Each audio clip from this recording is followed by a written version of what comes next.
Oi, turma, do livro Francisco de Assis, do João Nunes Maia e o Espírito Miramês, no capítulo 16, os primeiros passos. Na quinta parte, decidiu ir a Roma e logo partiu com alguns dos seus seguidores. Era Papa àquela época. Inocêncio III, italiano, que governou 18 anos, 6 meses e 9 dias os destinos da Igreja Católica Apostólica Romana, do ano de 1198 a 1216. Francisco chegou à Cidade Eterna, fazendo anunciar a sua necessidade de falar com o Papa. Com muito custo, conseguiu que a sua pretensão chegasse até o mandatário da Igreja, pois os intermediários criavam barreira de difícil transposição entre o Vaticano e os visitantes. Somente havia fácil acesso quando esses fossem enviados por nobres, reis ou altos mandatários de outros países. E Francisco, com um punhado de acompanhantes maltrapilhos, não tinha chance de conversar com a alta corte do clero. É conveniente que lembremos, nesta hora, o Salmo 69, versículo 11, como profecia cumprida depois de passados 2000 anos. Pus um pano de saco por vestes e me tornei um objeto de escárnio para eles. As vestes de Francisco de Assis, como de todos os companheiros, eram de sacos, daqueles que já haviam servido em outras atividades, presos na cintura por cordões trançados pelas suas próprias mãos. E assim, dentro dessa simplicidade, chegaram ao Vaticano para falar com o Papa Inocêncio III. Procuraram uma estalagem logo na estrada, mais distante do formigueiro humano, onde havia gente de todas as nações em variadas funções, por ser a região o centro de todo mundo.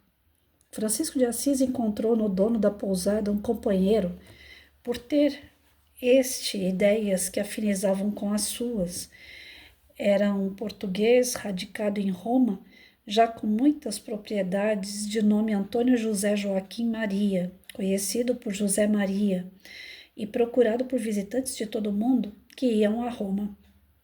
Francisco, na sua mais alta simplicidade, expôs para o senhor José Maria o seu ideal, que era falar com o Papa Inocêncio III sobre a sua missão e o modo como entendia o Evangelho de Nosso Senhor Jesus Cristo.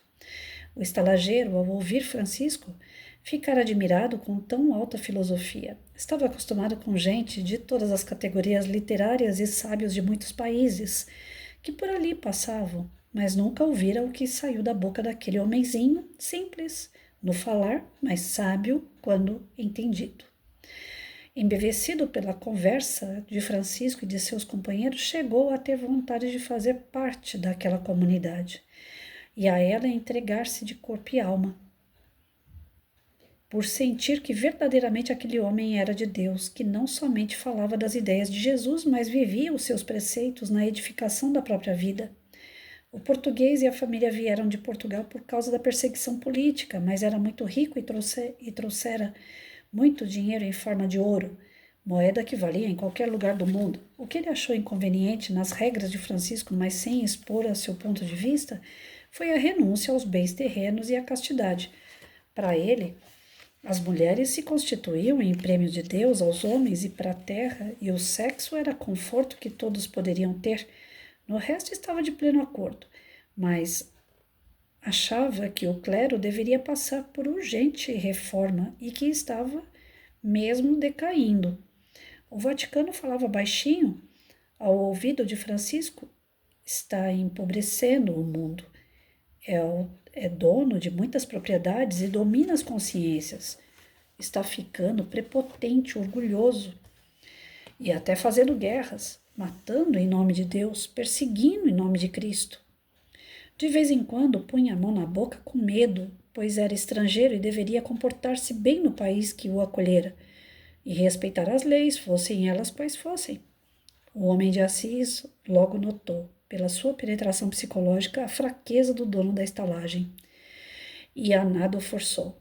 Seu caminho era outro, devendo dominar os impulsos inferiores para combater o anticristo, não pelo verbo em imensas plateias, porém, ao longo da vida, no dia a dia, com cada um. O português poderia ser seu amigo em Roma, nada o impedia. Seria mais uma força em favor do evangelho redivivo. Entretanto, andar com ele, ser seu companheiro, era somente para os que renunciassem a tudo, até, se necessário, a própria vida, para que o Cristo vivesse com maior expressão e fosse lembrado com maior interesse. O dono da estalagem trazia gente nova todos os dias para conversar com Francisco e todos saíam admirados com a sua presença e a sua fala. Trocavam ideias até alta madrugada, sempre em torno da vida de Jesus, de sua missão, de Francisco no mundo e de seus mais profundos objetivos. Certa noite, já se fazia silêncio profundo na cidade eterna e as estrelas brilhavam com mais intensidade, como olhos de Deus. Estavam somente os dois homens, Francisco e José Maria. Este último pegou nas mãos do filho de Bernardone, beijou-as com ternura e falou comovido: meu amigo, na noite passada tive um sonho, que não acredito ser sonho, mas realidade. Pude observar um cortejo de anjos descendo nessa estalagem e adentrando-se pela casa à sua procura. Alguns deles beijaram as tuas mãos, falando palavras de conforto e de esperança e cobrindo-te da mais bela roupagem que se pode pensar. Pareceu-me que o céu desceu à terra à tua procura e até alimentos te deu em forma de luz. Cantaram hinos de louvor e falaram-me sobre coisas que não entendi, mas sei que estão dentro de mim. Quando aqui chegaste, eu era contrário à tua ida ao Vaticano para falar com o Papa, pelo modo como tivestes. Eles não o receberiam, pois muitos barões, ou condes e até mesmo reis, por vezes, perdem viagens na busca de entrevista com sua santidade. Ele não fala com todos os que procuram, e as tuas vestes denunciam muita pobreza, mas agora que sei quem és, acho que o Papa deveria ouvi-lo. E deves insistir em conversar com sua santidade, pois muita coisa poderá ser mudada. Que Deus te abençoe. A casa aqui, Francisco, é tua, bem como de teus companheiros. Poderás ficar o tempo que te aprouver para esse serviço de Deus. Francisco quis passar para ele alguns valores em pagamento dos dias que estavam ocupando a sua estalagem e por vezes comendo, mas ele definitivamente não aceitou, colocando-se à sua disposição para tudo o que ele precisasse. Francisco, meio constrangido, pensou no que poderia fazer em favor do dono da estalagem. E ele, com os companheiros, passara a cozinhar nos momentos que sobravam para o descanso, começando a trabalhar mesmo sob o protesto da família do português. Foi uma grande alegria para todos da estalagem. Dona Zita, mulher do português, aproximou-se de Francisco com respeito e falou com meiguice: não é necessário que aqui trabalheis, ainda mais na cozinha, para comer e dormir. Todos vós tendes o direito de usar essa estalagem o quanto quiserdes, por serdes filhos da caridade, e preocupardes somente com o bem-estar das criaturas. Meu marido vos conhece bem e sabe que sois da mais alta confiança, pelos ideais que carregais no coração. Francisco olhou para Dona Zita com ternura e falou-lhe o coração: Senhora, os teus sentimentos estão iluminados pelo amor de Deus. No entanto, quero que todos desta casa saibam que o trabalho para nós é força que alivia a consciência e desata a alegria presa no coração. O primeiro dever do homem deve ser o trabalho, que com amor é a oração das mais festejadas pelos anjos dos céus. Quem não trabalha com alegria não sente a manifestação da vida e não tem oportunidade de conhecer o Criador, que não para um instante, e Jesus Cristo, que opera sempre em nós e fora de nós. Nós te pedimos por caridade que nos deixes trabalhar na cozinha e na limpeza dessa casa, cujas portas foram abertas para nós, e a fraternidade nos acolheu como filhos do coração. E pegando as mãos grossas de Dona Zita, beijou-as com gratidão, dizendo: Deus te abençoe e que a vida te conduza para o coração de Cristo. A emoção Com a participação dos sentimentos do amor fez a senhora chorar e sair limpando os grandes olhos no avental de trabalho. Francisco era um ímã cuja força penetrava em todos os corações que, como ele, amavam a Deus e a Cristo. Todos, sem exceção, que ouvissem o filho de Dona Maria Picalini encantavam-se com a sua presença que personificava o amor. Os companheiros de Assis trabalhavam com todo o carinho na higienização da casa e da cozinha, propriamente dita, no preparo de alimentos com para centenas de pessoas, quase todas viajantes, que vinham visitar ou comerciar em Roma, levando a sua fama para o mundo inteiro. Certa noite, José Maria, meditativo, procurou Francisco, que ainda não tinha dormido, agasalhava seus companheiros, querendo saber se tudo estava bem em seus corpos e almas. Quando conversava de cama em cama, como era o seu costume, entrou José Maria, que queria conversar um certo assunto com Francisco, falando-lhe: Estimado Senhor, o nosso respeito, se for da graça de Deus, quero falar-te algo que faz meu coração descompassar de vez em quando. Comovido, a fala custava sair, e nesse intervalo Francisco respondeu com interesse: Fala, meu irmão, fala. Para nós é um prazer ouvir-te. Queremos saber, mesmo, tudo o que teu coração queira nos contar, e se estiver ao nosso alcance, poderemos ajudar-te ou pedir a Jesus, o que é mais indicado para todos os casos. José Maria sentou-se em torno do banco com Francisco e narrou para ele o seu sofrimento. Francisco, tenho uma filha a quem amo muito. A princípio ela foi quase desprezada pela minha esposa. Não sei bem por que motivo, só sei que ela é a minha própria vida e que de 3 anos para cá começou a apresentar umas escamas em todo o corpo. Essas escamas caem com o tempo, ficam em seu lugar ferimentos, cujas secreções são intoleráveis e ninguém suporta o mau odor. Os outros irmãos a desprezaram igualmente, e ela vive hoje lá nos fundos, em um cômodo que fizemos para ela. Também não se levanta da cama, tendo uma criada somente para olhá-la de dia e de noite. Eu durmo lá com ela e isso faço por amor. Não me esqueço dessa criatura um só minuto. É uma moça linda, em seus 22 anos de idade, que tinha muita esperança de vida, e eu te peço pelo amor que tens aos teus pais ou a alguém a quem muito amas, que a visites. Uma coisa dentro de mim me faz pedir-te para abençoá-la e, se possível, levar-lhe a tua palavra consoladora. Quem sabe poderás devolver alegria e esperança ao seu coração sofredor. E não pôde mais conversar pela emoção, pela dor que sentia ao vê-la mesmo em pensamento naquele estado. Francisco, condoído por ver o estalajadeiro naquela depressão, sofrendo pela filha enferma, começou no silêncio da alma a pedir a Deus pela saúde da moça. O português prosseguiu com certo cansaço. Já procuramos todos os meios de tratamento e falharam todos os recursos. Não sei mais o que fazer. Tenho dinheiro, posso gastá-lo para curá-la, mas com quem e onde? As portas, Francisco, estão todas fechadas. É uma doença incurável para os homens. Só Deus, só Deus. E o lenço me desceu novamente ao pranto. Francisco esperou que José Maria chorasse o tanto em que seu coração pedia e falou com brandura, que lhe era peculiar. Meu irmão, é bom confiar mais em Deus, não se esquecendo de Jesus, que curava todos os tipos de leprosos com um toque de suas divinas mãos.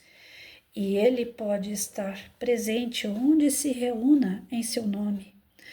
Deus não é Deus de medidas, o seu amor é imensurável e atende todos os seus filhos. Jesus mesmo nos deixou esta esperança quando disse: Pedi e obtereis, buscai e achareis, batei e abrir-se-vos-á. A fé constitui a chave que abre todas as portas para o milagre da vida e a paz das criaturas. Vamos confiar, esperando e trabalhando com os recursos que o Senhor nos deu e que o Evangelho chama de talentos em nossos corações. Se for do teu agrado, quero vê-la agora, pois para nós e para o serviço de Deus não existem horas, desaparece tudo, como todos os obstáculos para somente vigorar a sua soberana vontade. José Maria, confiante na força daquele homem simples, mais grande em Jesus Cristo, segurou suas mãos e saiu guiando no grande quintal, à luz das estrelas, repetindo: graças a Deus, graças a Deus. Bateu levemente à porta e a criada que tinha ficado de guarda abriu no mesmo momento. Francisco viu aquele rosto chegado à luz bruxuleante da candeia. Passou os olhos pelo corpo da jovem e ficou comovido até as fibras mais íntimas da alma, pois o seu sofrimento ultrapassava o linguajar de quem o narrasse. Os olhos vivos nadavam em lágrimas, em mímica divina, pedindo socorro. O coração em salto já esperava aquele homem santo, do qual seu pai lhe falara. A criada quis sair do quarto, com medo de atrapalhar a visita esperada de Francisco, mas este não consentiu. Pegou nas mãos calosas de Afrânia e falou com bondade aos seus sentimentos. Fica, minha filha, nós precisamos do teu apoio espiritual, da tua presença, que muito nos agrada. E beijou as mãos, demoradamente. A velha, que nunca recebera na vida aquela atenção, sentou-se no catre onde dormia seu patrão e nada respondeu, chorando como criança, como alguém que nada sabia responder, mas que sentia o amor daquele homem penetrar em seu coração. A moça nada falou. O pai fechou a porta e, sentindo o ambiente de paz espiritual, ajoelhou-se à beira da cama da filha, fazendo Francisco o mesmo. E naquele instante de emoção e preces, de fé e de confiança em Deus, Francisco, pela primeira vez, sentiu algo diferente ao ouvir aquela voz que ele tanto conhecia. Eu vou deixar para amanhã. Eles vão falar assim: Patrícia, vai judiar? Vou, porque o texto é longo e ele não vai terminar aqui, então eu vou ter que cortar de qualquer jeito. Ai, gente, eu sei, não preciso nem ler para saber que eu também vou chorar. Então, vamos segurar as emoções? Para vocês verem, né? Francisco foi para Roma para falar com o Papa. Ninguém chegava no Papa com qualquer tipo de vestimenta, ele não atendia. Como é que pode, né? O mínimo que passa pela cabeça da gente, é o mínimo. Se ele não atende uma pessoa por conta da sua vestimenta, qual é o tipo de amor que esse ser tinha pelas pessoas? Jesus escolheu alguém com vestimenta A, B ou C para poder lidar com essas pessoas? Não. Se a Igreja Apostólica Romana, ela nasceu por conta do Cristo, se enche o peito e diz que a Igreja é Católica Apostólica Romana, em razão do cristianismo, em razão de Cristo, o primeiro que essa igreja tinha que fazer, amar. E que tipo de amor ela está mostrando? Com arrogância, com prepotência, com seletividade, que é algo que a doutrina espírita vem combatendo, tenta combater e nasce, sabe? Parece erva daninha, se arranca uma, nasce 10. Meu Deus, eu não sei por que tem que existir essa história de seletismo, né? Você tem que selecionar as pessoas. Você vai fazer um simpósio espírita, você seleciona as pessoas. Se for, né? Quem não pode pagar, não pode assistir. Você vai fazer uma palestra, né? Cada um que responda por si. Mas eu comecei a ser indicada através de um amigo para fazer palestra. Teve um centro espírita que é a cidade do lado da minha. Eu moro em Itaquá, o centro é em Suzano. O rapaz lá do centro virou para mim e falou assim: quanto que você cobra para vir para cá dar palestra? Falei: eu? Cobrar para dar palestra? Mas nunca. E quando eu falo nunca, é nunca mesmo. Eu tenho condições de ir até Suzano, é perto. Eu vou pagar o quê? 100 conto de Uber? Isso aí não vai me fazer falta não, graças a Deus não. Tem hora que a gente tá, né? Quando dá eu vou, quando não dá eu não vou. Teve um outro convite da Casa Verde para mim ir. Eu tive que falar para a moça, eu falei: desculpa, mas é muito longe da minha casa. Aí eu vou gastar 250 de Uber, 300. Aí para mim não dá. Agora, nesse momento, não. Se fosse outro, até que eu dar os 5 minutos eu vou. Mas assim, se é algo que você está fazendo, que é por amor, por dedicação, querendo o bem de pessoas, querendo o seu bem, porque quando eu dou palestra, o primeiro que está aprendendo sou eu tenho que estudar para dar palestra.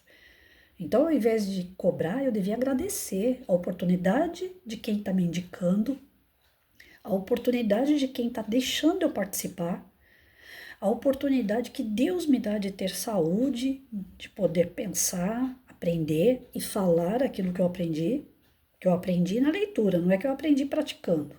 Se a gente esperar praticar tudo aquilo que a gente aprende na teoria para depois dar palestra, então eu vou terminar minha vida e não vou dar palestra. Então não é assim que funciona.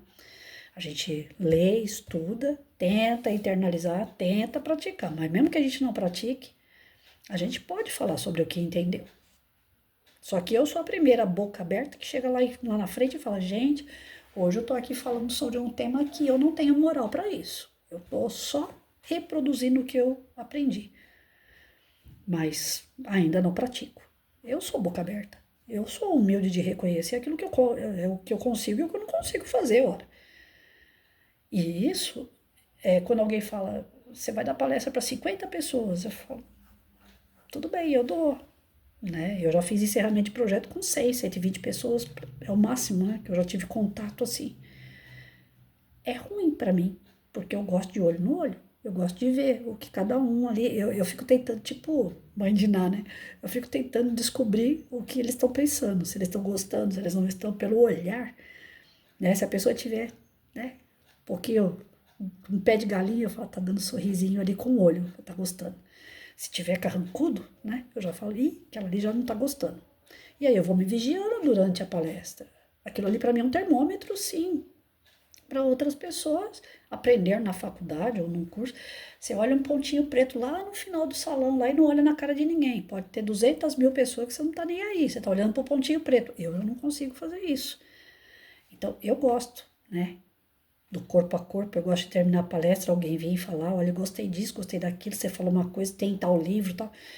Eu gosto desse contato, né? Sempre gostei enquanto professora e agora tendo essa oportunidade de fazer palestra. Agora, um cara que se julga perfeito, representante de Deus na Terra, tirando ele, não tem ninguém que seja próximo de Deus.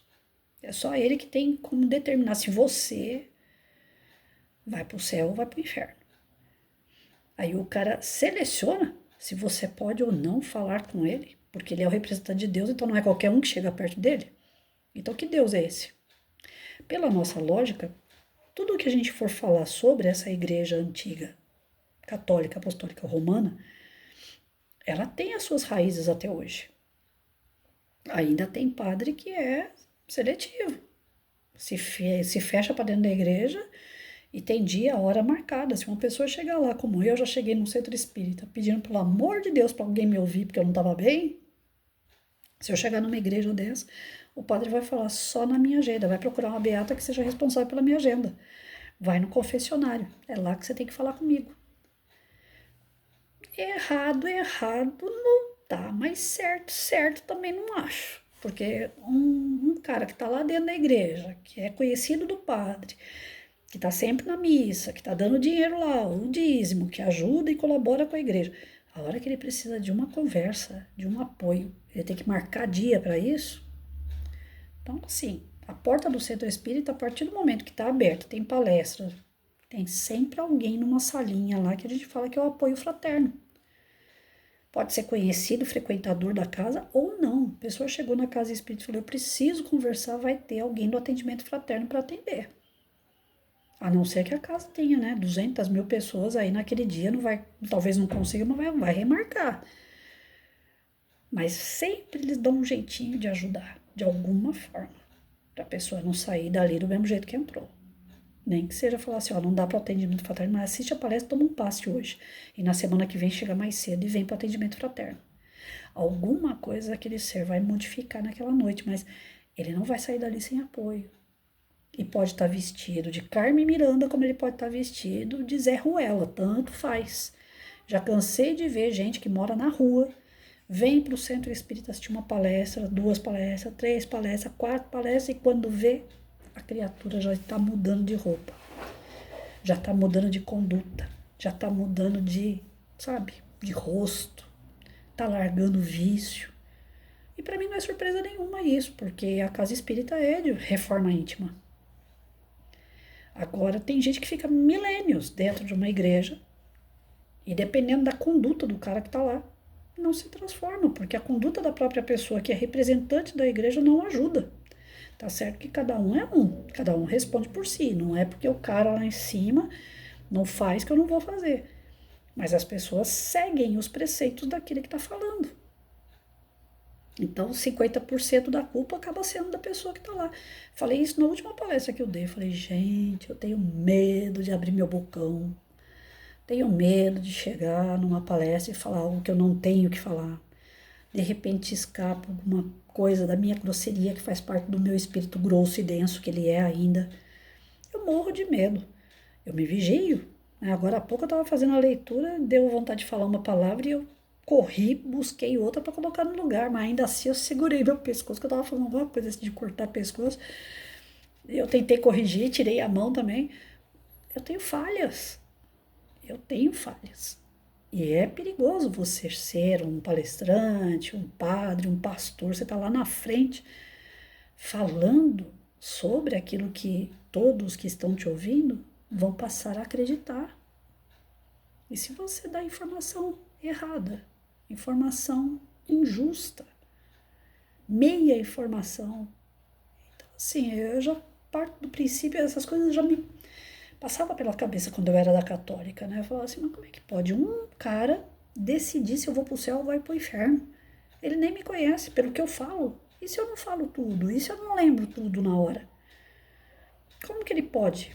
No dia que eu fui fazer a minha primeira e única, que eu só fiz uma vez, confissão, eu falei pro padre, eu tinha 12 anos de idade, eu falei, padre, o senhor acha que eu vou lembrar tudo o que aconteceu comigo em 12 anos de vida? Porque ele falou, tudo que você lembrar nos seus 12 anos. Eu falei, eu era bebê. Como é que eu vou lembrar meu primeiro ano, segundo, terceiro, quarto, quinto, até o sexto ano de vida? É difícil a gente lembrar das coisas. Ah, o senhor pega os 10 mandamentos aí, vira de cabeça para baixo e vê o que o senhor faz comigo. Ele deu risada, ele viu que eu estava totalmente pura naquela resposta, né? Nervosa, porque eu falei assim, eu vou ficar confessando coisa que eu não sei nem o que eu vou confessar. Vou confessar que eu quebrei um perfume, minha mãe me bateu e eu ainda fiquei brava com a minha mãe porque eu apanhei por uma coisa que eu não fiz. Não fiz porque eu quis. Então tinha coisas assim que eu tinha vontade de falar, mas eu falei, é tanta coisa que eu falei, pega os 10 mandamentos aí, vira de cabeça para baixo e vê o que o senhor faz. Aí me deu 2 Ave Maria, 2 Pai Nosso. Falei, opa, peraí, aí é sacanagem comigo. Eu leio o texto todo dia, cheio de oração do Pai Nosso, cheio de oração da Ave Maria, e na hora de me punir, me dá 2 Ave Maria e 2 Pai Nosso. Era para ele me dar pelo menos um terço inteiro. Então também não achei que era algo que estava correto. Aí o que acontece? Eu comecei a questionar. Nessa que eu comecei a questionar a Igreja Católica, começou a ficar um vazio dentro de mim, porque não preenchia mais. A Igreja Católica passou a ser um tipo de um lazer para mim. Eu ia lá porque tinha quermesse, eu ia lá porque tinha casamento, tinha batismo, tinha paquera. Eu estava numa fase já, né, de querer paquerar. Então, assim, não é desrespeitando ela de forma alguma, porque é uma das religiões que eu considero muito boa. Só que o problema ainda está ali. Nós temos o mesmo problema dessa época, nós temos ele até hoje, em 2025. O poder centrado na mão de um só. Essa semana, o Papa falou que Maria não tem importância nenhuma na história de Jesus. Como não? Então, assim, não sou só eu que estou, né, abismada com a fala dele. Talvez o que ele queira passar aí, talvez ele, não sei, eu acho que ele foi infeliz no modo que ele falou, né? Que Maria não faz parte dos ensinamentos de Cristo. Até eu consigo entender. Realmente, os ensinamentos não foi a Maria que deu, foi Jesus, né? Mas tirar a importância da Maria, né? Os comentários que tá na internet é que ele tirou a importância da Maria. Aí já tem aqueles que são feministas falando, já tá querendo tirar a importância da mulher na história. A gente luta para colocar a mulher na história, aí vem um e quer tirar. Então, assim, tá dando muito bafafá em razão da fala dele. O que eu acho que, não sou ninguém na fila do pão para falar, mas o que eu, Patrícia, acho, é que ele foi muito infeliz em dizer que ela não teve importância, né? Essa fala. E eu nem sei se realmente ele falou isso. Eu tô falando aquilo que eu vi na internet, né? Mas se realmente ele disse Maria não teve importância, ele feriu muita gente que gosta, que acredita em Maria. E eu sou uma delas. Eu vivo pedindo para Maria, socorre meu filho. Já que eu não estou com meu filho, quem é que vai socorrer? A mãe maior que a gente conhece, Maria. Como mãe, todas as mães pedem socorro para quem? Para Maria. Ela tem importância enquanto mãe. Ela pode não ter importância enquanto os ensinamentos de Jesus, né?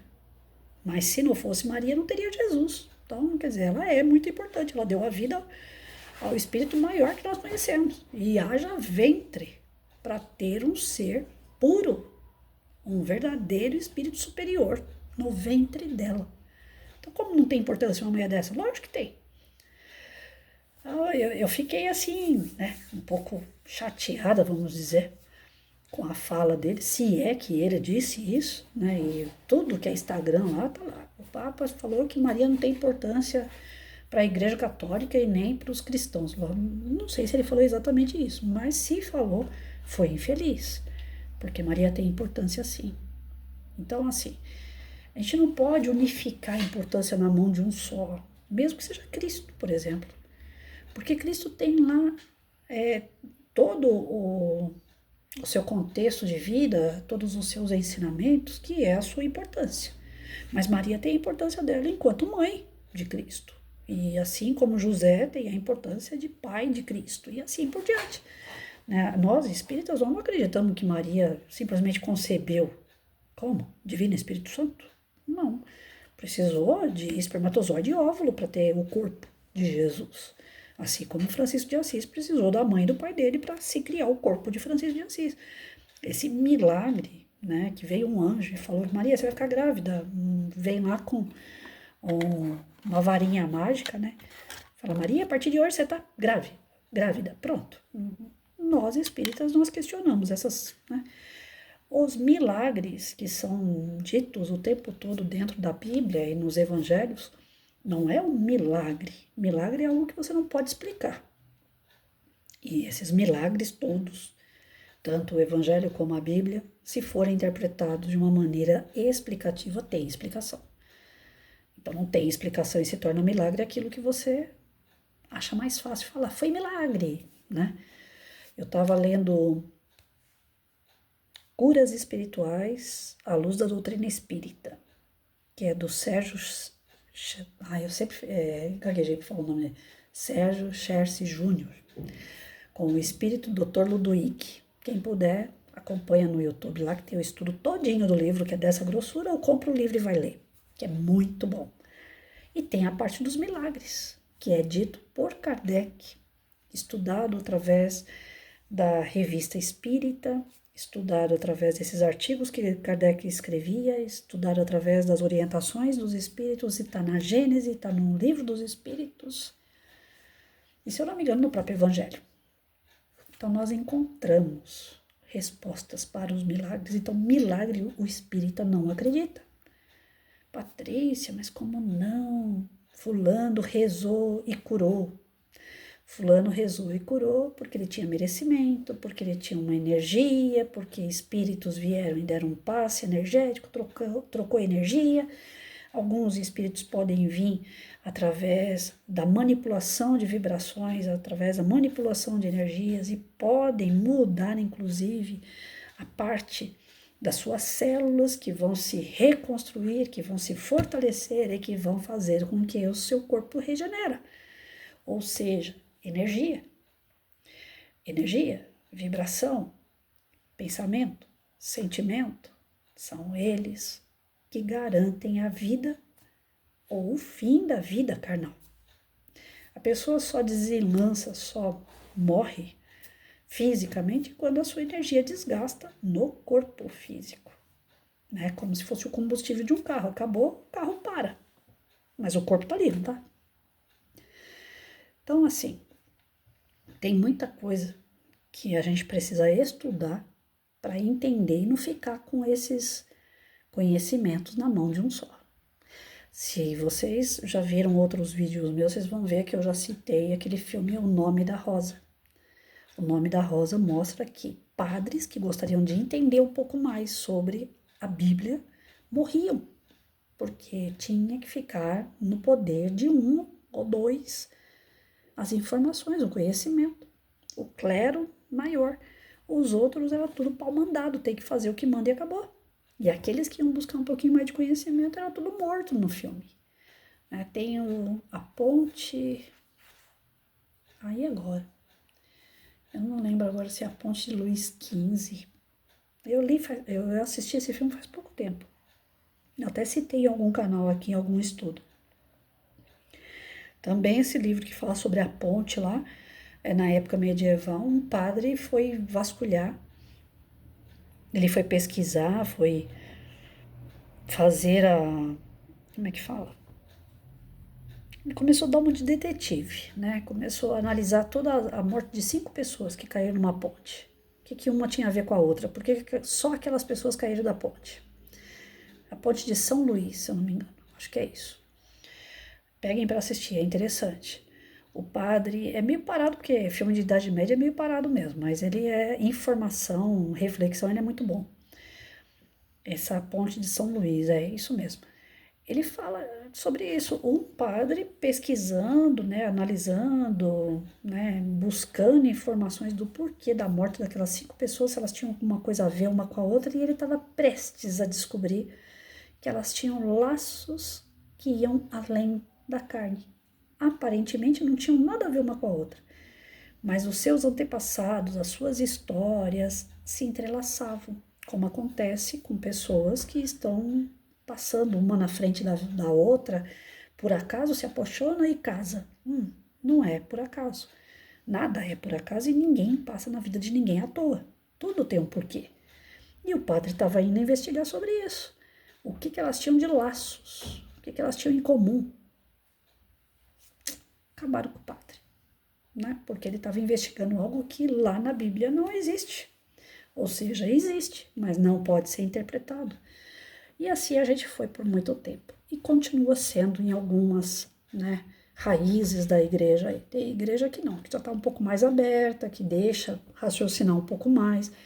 Tem algumas que estão aceitando, inclusive, não escancarado, né, a reencarnação. Tem umas que estão aceitando, né, alguns heróis dentro do contexto bíblico que antes eram tidos como vilões, as mulheres sendo mais exaltadas do que antigamente.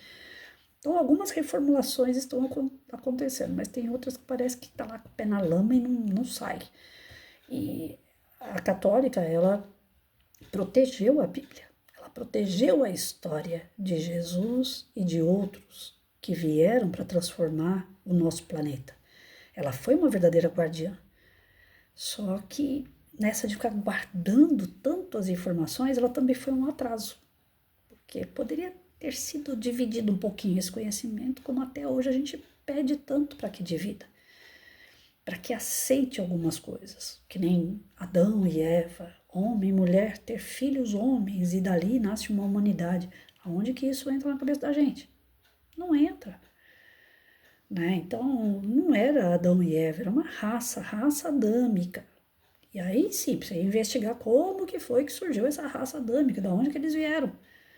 É o pessoal que veio lá de Capela e já encarnou como quase homens, né? Eram ainda pré-históricos, estavam saindo daquela fase de instinto animal e se tornando homens, ou já vieram com um pouco mais de desenvolvimento em relação a esses pré-históricos. Quem é a raça adâmica? A gente não entra na profundidade desse tipo de conversa, só fica naquela, Adão e Eva, e pronto. E quem não acredita não quer falar sobre o assunto para não dar debate. A gente nunca vai avançar nesse assunto. E aí a ciência quer provar uma coisa, a ciência quer provar outra, só que a ciência não vai provar o lado espiritual, ela só vai provar o que é da carne. Para a ciência provar algo espiritual, as pessoas precisam estar dentro de uma ciência que vá desenvolver esse lado dos questionamentos, das pesquisas espirituais. Outro dia eu peguei uma postagem da mão, né? Aí tem aquela aura assim em volta da mão dizendo, olha só, quando dá passe a mão fica desse jeito, a energia foi fotografada. Falei, caramba, estamos dando um salto. Então, ali já está sendo provado que nós emitimos energia e que através dessa energia pode-se sim mudar algumas coisas na raiz do problema que tem no corpo de uma pessoa doente, que é o seu espírito, o seu perispírito, suas células. E nós vamos chegar lá, se Deus quiser. Francisco, então, vai atender a filha desse estalageiro, e aí amanhã a gente vê como ela vai se comportar, como vai ser esse tratamento, se vai dar certo, se não vai, se ela vai ter esse merecimento de cura. Eu tenho certeza que amanhã vai ser choradeira. Guardem os lenços aí e me aguardem para amanhã.